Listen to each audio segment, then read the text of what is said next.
Lumapit tayo sa Diyos.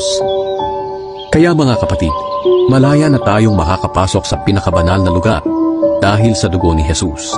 Sa pamamagitan ng paghahandog ng kanyang katawan, binuksan niya para sa atin ang bagong daan patungo sa pinakabanal na lugar na nasa kabila ng tabing. At ang daang ito ang nagdadala sa atin sa buhay na walang hanggan. At dahil mayroon tayong dakilang punong pari na namamahala sa pamilya ng Diyos, lumapit tayo sa Kanya ng may tapat na puso at matatag na pananampalataya. Dahil nilinis na ng dugo ni Jesus ang mga puso natin mula sa maruming pag-iisip at nahugasan na ang mga katawan natin ng malinis na tubig.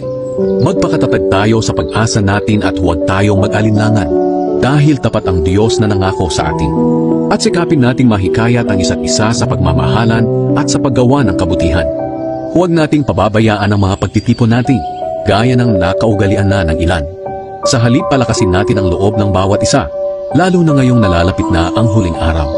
Sapagkat kung sasadyain pa nating magpatuloy sa paggawa ng kasalanan, pagkatapos nating malaman ang katotohanan, wala nang handog na maiaalay pa para mapatawad ang mga kasalanan natin. Tanging ang nakakatakot na paghuhukom at nagliliyab na apoy ang naghihintay sa mga taong kumakalaban sa Diyos.